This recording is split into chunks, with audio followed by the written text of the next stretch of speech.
Hey guys, welcome to this week's podcast episode. And I've got a fantastic guest for you today, Amy Novotny. And she's got a background in breathing and pain specialist. And she's also leveraged that into speaking and writing books. She's got a background in physical therapy, but she does a lot more. And she helps clients alleviate pain, stress, all of the modern chronic ailments using a variety of techniques, which we'll talk about. And I'm really happy to welcome Amy to the show. Welcome.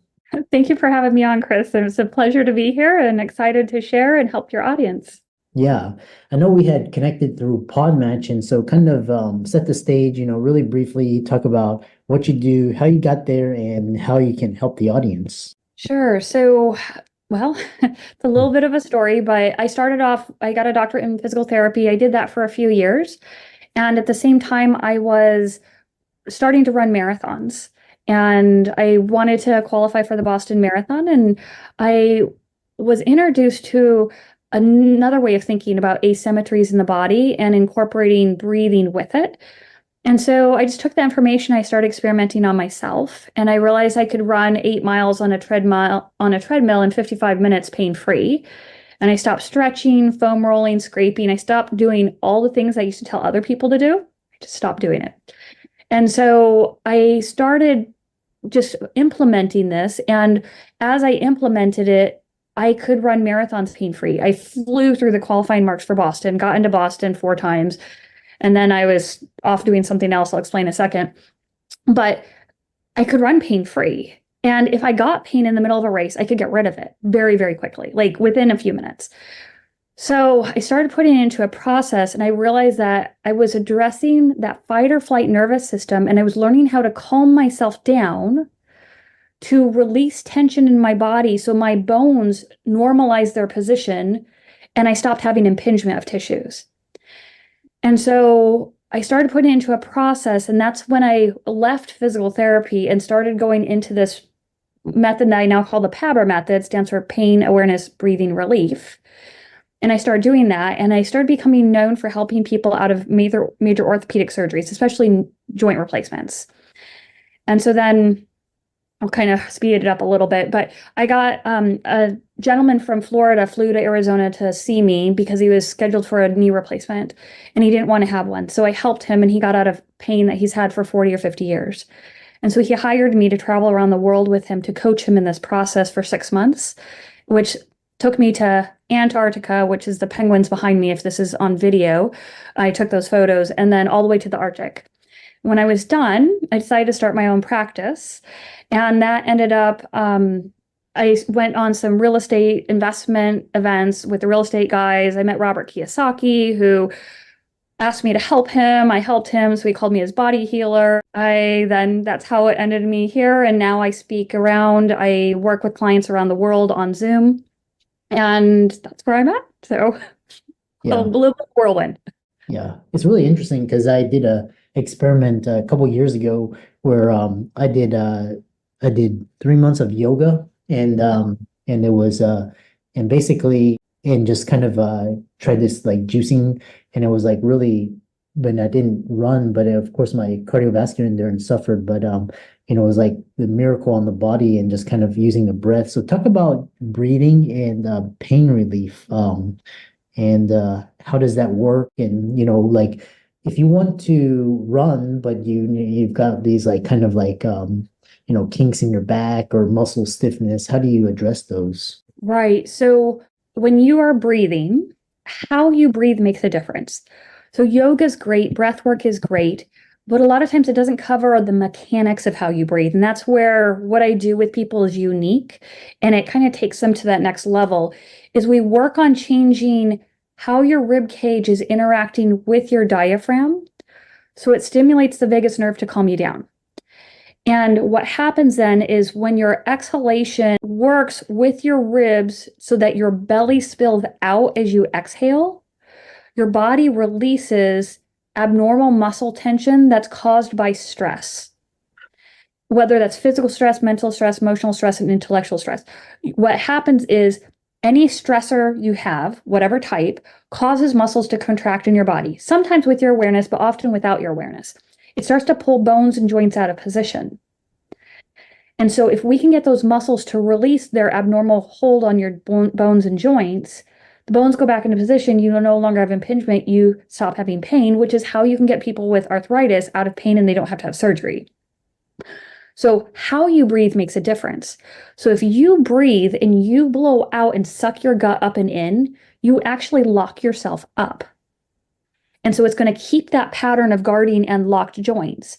But if you blow out and you let your belly spill out and your rib cage can drop down where it should be, that helps the nervous system calm down and it releases that abnormal tension on your body so you can get rid of that pain. Yeah. Oh, interesting. So basically this belly breathing and just basically so n never so how does this basically how does this work? Does this work if if you're young? Because it sounds like if you're young, your body's able to heal faster. But if you're like mid age or older and you want to run marathons, like does this change? Some people believe that pain is synonymous with aging, and why is that a false idea? So, in my experience working with people, it's not age that determines your pain. It's how many stressors you have and how you've handled the stresses and how they've added up over time. Because out there in the world, there are many people that are super peaceful and they can get in all these contortions and have no pain and they might be 75 years old. But then you have a 9-year-old who's in pain, or a 20-year-old that has been diagnosed with arthritis and they think they have to live with pain for the rest of their life. And I say, no. It's how your stresses have added up and have you released the stress every day. So if you take every night where you release the abnormal changes in your muscles and joints related to stress, and you go to bed where you've released all that, one, you sleep better, but two, it's like you're starting over a new day. So I can work with someone who's in their 30s, who's had a horribly stressful life, a lot of trauma, they're just ramped up, and it could take them longer to release than someone who's 70 years old, who's had even more stresses, but has worked on releasing them and changes quickly. So that's why I say it doesn't matter your age, in my experience, because if we can get you to release your body and that abnormal grip and hold on your body just goes back into a normal position and you're fine and you can do whatever you need to do for your life, whatever fun you want to have. Yeah, interesting. And so a follow-up question on that is like, for example, a lot of people like the runners, or they're on their like smartphones a lot, or they're on their laptops and they have this curvature, and a lot of that can't be. I know you talked about the release, but a lot of that has to have like manual manipulation, like massage or something. Some people go to chiropractors to get those adjustments. So these techniques, do they in lieu, or is it in conjunction with, or can they replace like manual manipulation? Kind of elucidate that for us. Yeah. So it can replace manual manipulation. It really can.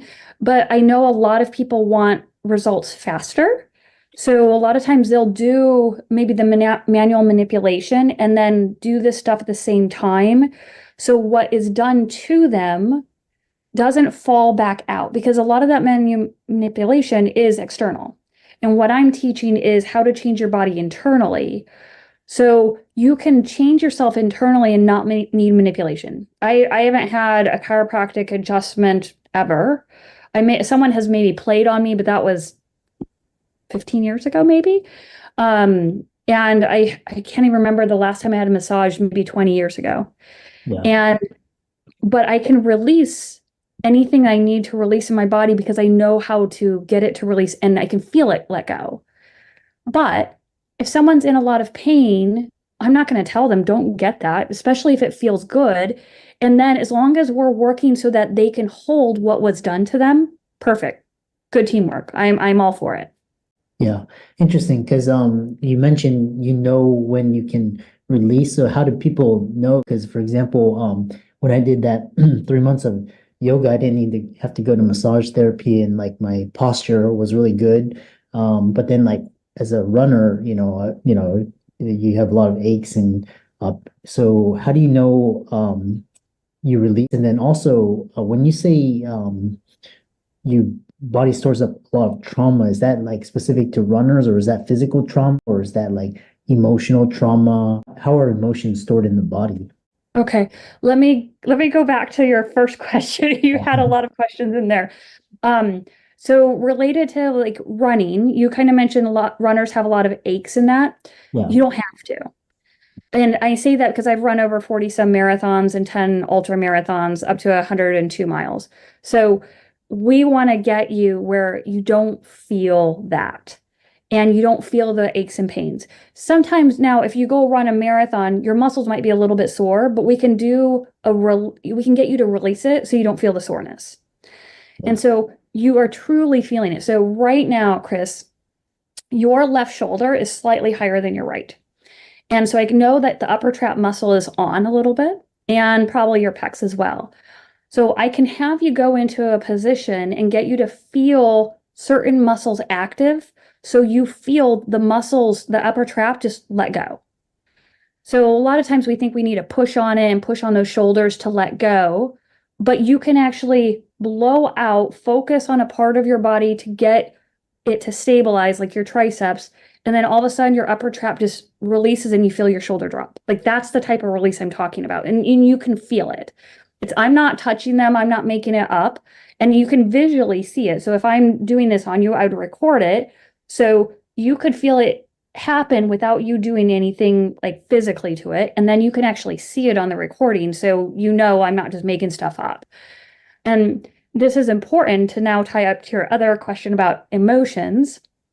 I'm talking about any type of trauma, whether it's physical abuse, sexual abuse, mental abuse, emotional abuse, Mhm. even spiritual abuse, some people experience. So, all the different types of abuses, whatever your body needs to do to help you get through that traumatic experience, Yeah. those muscles learn a pattern of holding you. And it's like the muscles get stored in that pattern. So a lot of times, like in the armpits and maybe in the top of the breastbone, there's a lot of anger or fear that gets stored there. So if we're working to get you to relax your armpits, your pecs, or to relax your breastbone or sternum down and in, you might have a memory that comes up related to that trauma. And so it can be a trigger. So what we have to do at the same time is as we're getting you to release certain areas, we have to stabilize you. So give you a new pattern of using your body that feels safe and stable and that calms you down at the same time. So that the muscles that ramp you up and guard you are not your dominant way of existence. Mm. And then people who do have some type of trauma, they're typically doing some type of psychological work as well, or therapy work or counseling. Mhm. So you add these two pieces together and it helps them release and then stay out of the pattern that took them there in the first place. Interesting. It's really interesting, these patterns of holding your body and kind of the different emotions that get trapped in that. It's fascinating. Another follow-up question I have for you is one thing is talking about most joint pain is blamed on arthritis, but that's not accurate in so kind of talk about that. Sure. So if we think of the term arthritis, so it's a degeneration of your cartilage. So on the surface, just in case people aren't familiar with it, I'll just briefly talk about it. So if you bring two bones together, you have a joint, and then on the surface of those joints is cartilage that helps you glide and move around. So it's a degeneration of that cartilage. When someone has a pain in the joint, I'll just say my thumb, for instance, I typically go to a doctor, a physician, and they do an x-ray and they may see some degeneration. They say, okay, that joint pain is arthritis. I say, no, no. I've done this with so many people. I say the pain is the joint is not exactly in the position it needs to be, and the muscles are not pulling on the bones correctly. I've done this with hundreds of people where you get the muscles that are crossing that joint or affecting that joint to relax. And then all of a sudden that joint starts to move the way it was designed to move. The pain goes away. And I had a psychologist, a friend, she's a friend and as well as a client. She worked with people for many years as a psychologist and as a psychological nurse as well. And she had knee pain. She was bone on bone. She had been getting injections for years, doing anti-inflammatories for years.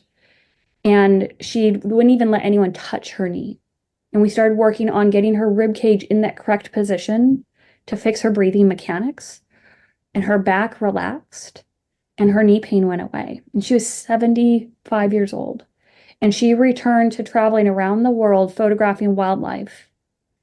And this was in 2016 and hasn't had to have injections or medication since then. And she's bone on bone. The arthritis did not go away. It's still there. So her pain wasn't really the arthritis. It was how she was using her body. And once she fixed it, let her loose. She was all over the place, traveling literally all over the world to every pole. Yeah, interesting. So, and then you mentioned one client success stories. What other success stories have you seen with the clients? Because really interesting, these concepts that you talked about, like with alignment and posture, and kind of the way the muscles are interacting, and that's based on like your habits and Yeah. what people listening to this, they're like, oh, I want to try it out. What success stories do you have? Let me give you another one because this goes very along with what you're just talking about. So, this also, I'm giving you stories from a while ago because then this works for longevity, not just like someone I just worked with. So this lady, she was a news anchor and used to be on the news in Arizona. And we know the posture that is really encouraged in the news or the military, and what we're taught is shoulders back, suck up the gut, and be nice, rigid, tall, basically a straight line. So she was referred to me by a very well-known neurologist, and she had numbness down the arm, couldn't use her arm. And she was waiting for neck surgery where they were going to splice her open in the front and then decompress, decompress her neck and replace some things. And she was referred to me and I said, what is your goal? And she said, it's September. My surgery is not until December. I need to survive until then. And I said, well, is one of your goals not to have surgery? And she said, no. If they can get me in sooner, I'm doing surgery sooner. And I said, what if it could be a goal that it's not surgery? And she's like, that's just not a possibility. And I said, okay. I said, I still need you to do exactly what I ask you to do as best to your ability as possible. And she was traveling to DC because she's involved in a lot of things. And so I started her on this process and she didn't do the work at first. So for the first 2 weeks, she felt the effect when she was working with me, but then didn't practice it. And she came back and told me that. I said, please do the work. Just humor me. I don't like to see anyone in pain, and I don't like to see people have surgeries if they don't need it. I get that surgery is important, but if you don't need it, let's not do it. So she started doing a little bit, and she started feeling effects, and she's like, And so she started doing more. Of course, once you start doing something that feels better, you do it more and more and more. And within a month and a half to 2 months, she canceled her surgery. And that was in 2017. And she had to learn to get out of that posture that we're all taught to be in. So we don't want to be shoulders back, stick up your chest, suck up your gut, flare up the lower ribs, because that locks up the body and causes compression and affects the nerves going down our arms and legs. So what we want instead is a rib cage that's neutral. So if you imagine a rib cage is like a cylinder. A cylinder is most stable on its flat base. If you tilt it back or tilt it up, it becomes unstable, so things have to guard. So our rib cage is a cylinder. You don't want to tilt back too far, just like you don't want to hunch over too far. You just want to be in the center so that your ribs can drop down to calm you down because it affects your breathing, but also your shoulders drop down, your back stops overworking, you feel your legs, you feel your arms, you stay flexible and mobile like you were when you were a kid. Interesting. Yeah. How can people contact you and follow you on see your work and work with you? Sure. So easiest way is go to the website. It's pabrinstitute.com, PABR Institute.com, stands for Pain Awareness Breathing Relief. You can go there. It has links to social media. I'm on all the social media under Dr. Amy Novotny. And so you can also reach out to me on the website. You can set up a free consultation. However I can help you, I am here for you. I love that. And for all the audience, let's thank Amy for coming on and describing these concepts, and give her a like and follow on socials, reach out to her. And with that, thanks so much for coming on. Thank you.